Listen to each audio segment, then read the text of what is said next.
Vous venez de quitter votre poste, vous êtes aux anges de vivre bientôt ce nouveau challenge. Mais attention aux pièges qui touchent de nombreuses femmes leaders. Dans cet épisode Le Déclic, nous plongeons dans le coaching d'une femme leader qui voulait tout réussir. Son départ, sa pause entre deux, puis sa prise de poste, jusqu'à frôler l'épuisement avant même d'avoir démarré dans son nouveau rôle.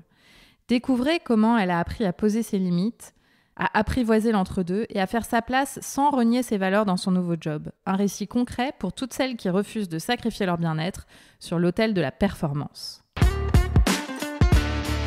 Bienvenue sur Sensé, le podcast des femmes leaders, à écouter pour réussir avec confiance et sérénité, sans jamais sacrifier votre bien-être.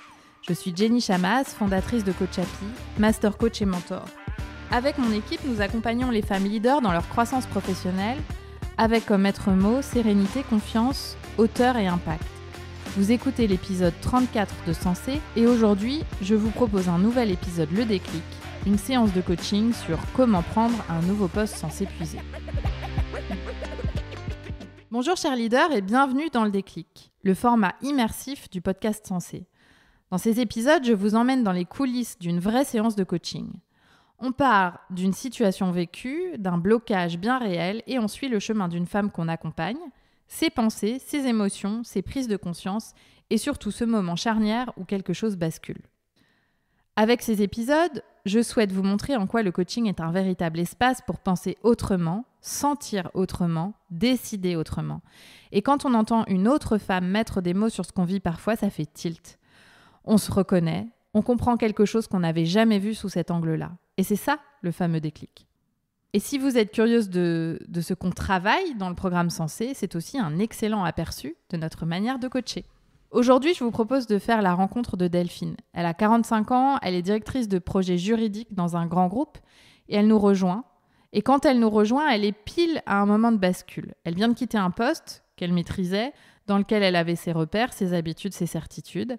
Elle a négocié une transition sereine, pris soin de s'offrir 2 semaines de congé, un entre-deux bien mérité, et s'apprête à prendre un nouveau poste, plus ambitieux, plus exigeant aussi. Sur le papier, c'est une vraie belle évolution. Elle passe à un rôle plus stratégique, avec une équipe plus large à manager, une dimension internationale, des enjeux humains forts, le genre de poste qu'elle voulait, qu'elle a choisi. Mais ce que le papier ne dit pas, c'est ce qui se joue à l'intérieur, parce que ce moment-là, ce n'est pas juste une promotion, c'est un passage. Et comme beaucoup de passages, il vient avec son lot d'émotions contradictoires. Delphine est à la fois fière et inquiète, curieuse et fatiguée.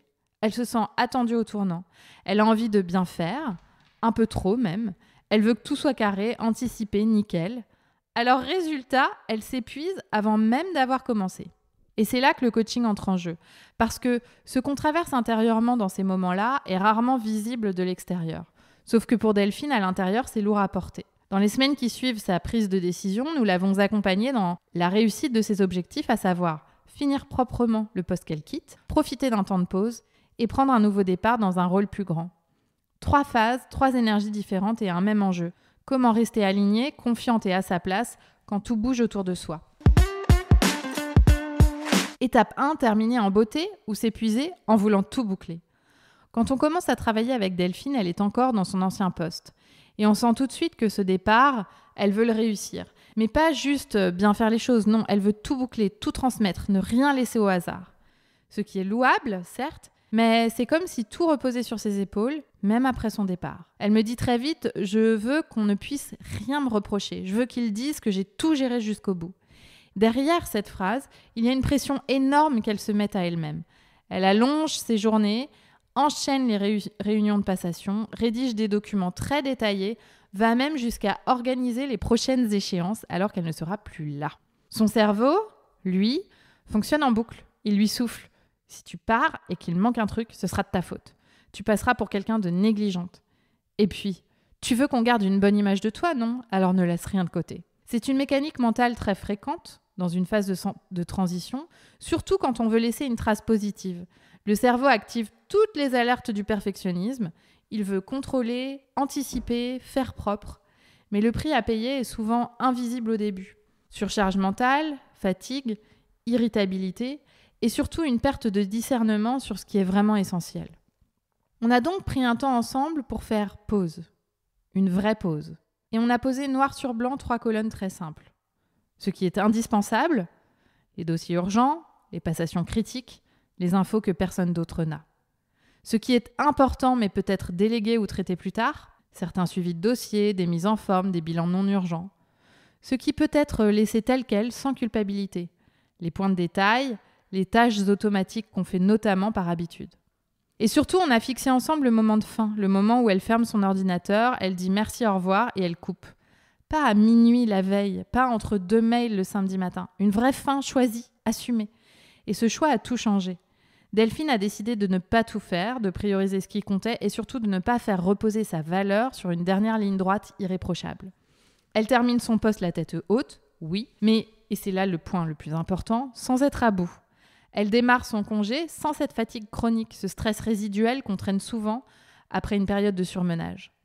C'est ça aussi le coaching, apprendre à choisir ses efforts, à redéfinir ce que veut dire faire les choses bien, pas tout faire, mais faire ce qui est juste pour soi. Étape 2, semaine de rien et le cerveau qui hurle. Une fois son poste terminé, Delphine a prévu quelque chose de rare, presque précieux pour elle, 2 semaines entières rien que pour elle avant de prendre son nouveau poste. 2 semaines pour souffler, se retrouver, se reposer. Ça a l'air idéal et pourtant, très vite, ce qui devait être une pause devient une source de tension intérieure. Elle m'explique, j'ai prévu une retraite de méditation, je veux passer du temps avec mes enfants, lire, marcher, juste être tranquille. Mais dès que je commence à ralentir, mon cerveau me balance. Tu pourrais ranger la cave, trier tes papiers, avancer sur la rentrée scolaire. Ce moment de calme, censé être doux, devient en fait très inconfortable. Et c'est complètement normal. Le cerveau humain, surtout quand il a été conditionné pendant des années à produire, performer, optimiser, panique face au vide. Il cherche à combler, à remplir, et surtout il nous fait croire que notre valeur est directement liée à ce qu'on fait, pas à ce qu'on est. Et donc, rester sans rien faire devient menaçant. Avec Delphine, on a pris ce moment comme un vrai terrain de coaching. On a d'abord clarifié ses envies profondes, pas ce qu'elle devait faire, mais ce qu'elle voudrait vraiment vivre pendant ces 2 semaines. Et ensemble, on a posé un cadre très concret. Une retraite de méditation, 2 jours en silence dans un lieu calme, sans notification, sans obligation, un vrai recentrage. Des moments off avec ses enfants, sans planning, sans objectif, juste être là, se balader, improviser. Et 1 journée par semaine, plaisir, lecture, balade, musique, café en terrasse, sieste, pas de to-do list, juste se demander qu'est-ce qui me ferait du bien aujourd'hui. Et puis on a abordé le cœur du sujet. Pourquoi est-ce si difficile de se reposer quand on a toujours été valorisé pour ce qu'on produit ? Parce que le cerveau, habitué à l'action, ne sait pas quoi faire quand il n'y a rien. Il juge, il compare, il invente des urgences. Alors on a travaillé la tolérance au vide. Je lui ai proposé cette idée toute simple mais puissante. Et si l'inconfort que tu ressens là, en ne faisant rien, était justement une preuve que tu es en train de créer de l'espace pour autre chose ? Apprendre à ne rien faire, ce n'est pas facile.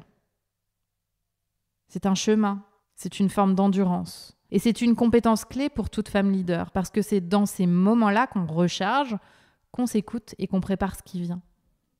Delphine a expérimenté ça, rester avec l'inconfort, ne pas fuir vers une activité utile. Et petit à petit, son corps s'est apaisé. Son mental a ralenti. Elle a senti que le vide n'était pas un danger, mais un espace fertile. Une pause précieuse avant un nouveau départ. Étape 3, les 100 premiers jours ou la fatigue invisible. Quand Delphine démarre son nouveau poste, elle est motivée. Elle a envie de bien faire, de poser les bases, de créer un lien fort avec son équipe, de montrer qu'elle est à la hauteur. Elle prend la tête d'une direction élargie, 20 personnes à manager, dont la majorité est basée à l'international, dans un contexte post-crise. L'équipe a été marquée par la présence d'un manager toxique et les liens se sont distendus. Delphine sait que son premier défi, c'est de fédérer, de retisser une cohésion, et elle ne veut pas arriver en chef autoritaire. Elle veut écouter, observer, comprendre. Elle multiplie les échanges individuels, les réunions informelles, les immersions dans les dossiers. Elle écoute beaucoup, elle prend des notes, elle observe les tensions, les non-dits, elle prend la température.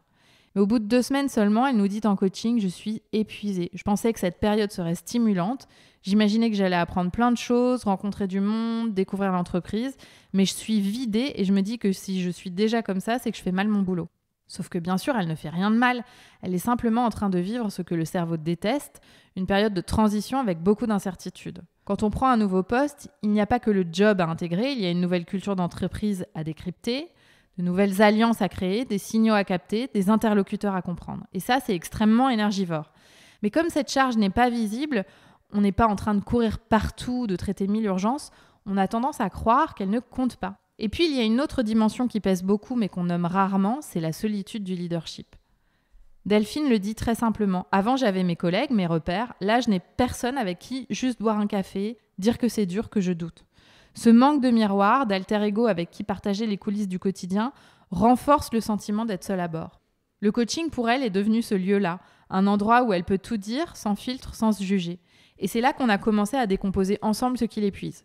L'attention permanente qu'elle déploie pour comprendre les dynamiques internes, observer qui parle, qui se tait, qui influence, qui freine. L'énergie émotionnelle qu'elle mobilise pour créer un lien de confiance, parce que son style de management repose sur l'écoute, sur la sécurité psychologique, sur l'ouverture. Ça demande une forme de présence, de concentration qui est intense.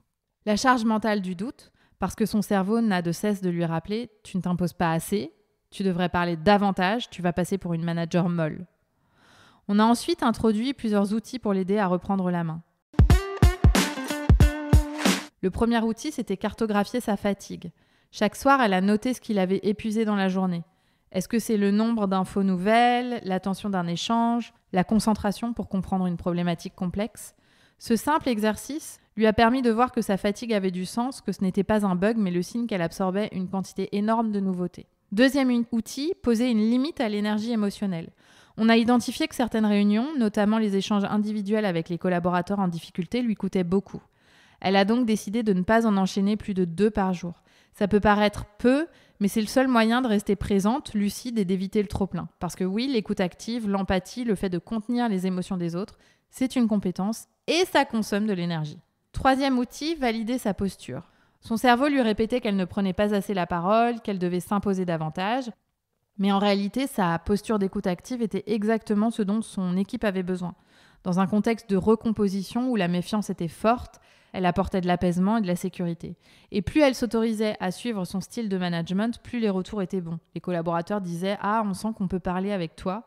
Et ça, c'est le solde de toute transformation d'équipe. Mais le plus fort est arrivé 1 mois après sa prise de poste. Un jour en coaching, elle nous dit presque étonnée « Je comprends pas, je me sens bien dans mon poste. Je suis à l'aise, c'est comme si j'avais confiance ».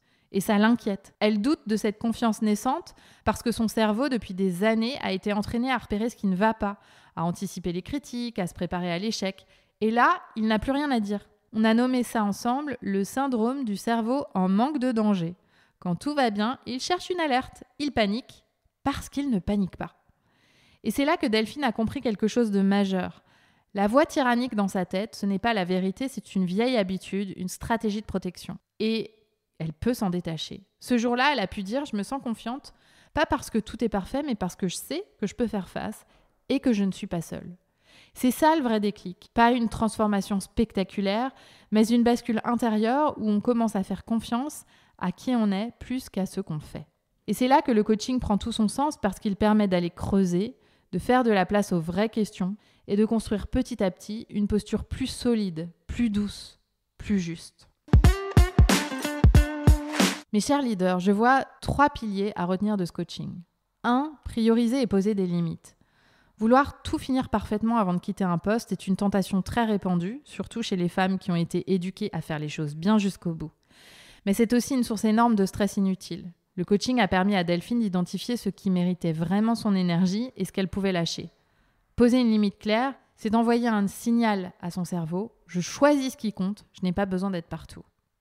Apprivoiser l'inconfort de l'entre-deux. C'est un moment particulier. C'est quelques jours entre un poste qui se termine et un autre qui commence. Un entre-deux, un espace suspendu où l'on n'est plus dans l'ancien mais pas encore dans le nouveau. On pourrait croire que c'est le moment idéal pour souffler, prendre soin de soi, recharger ses batteries.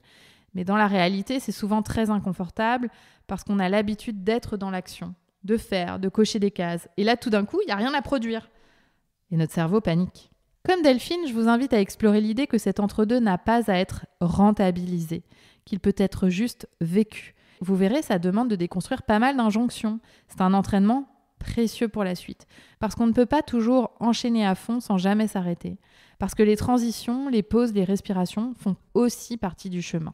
La troisième chose à retenir, c'est reconnaître ses forces profondes. Delphine a découvert que son style de management, calme, à l'écoute, attentif, était une vraie force. Même si au début son cerveau voulait lui faire croire qu'elle devait parler plus fort ou s'imposer davantage, elle a compris qu'on peut être une manager solide sans hausser le ton, que la présence, l'écoute, la capacité à faire émerger les autres sont des qualités précieuses, surtout dans un contexte d'équipe en reconstruction. Delphine termine l'accompagnement sensé avec une posture nouvelle, confiante, apaisée, alignée.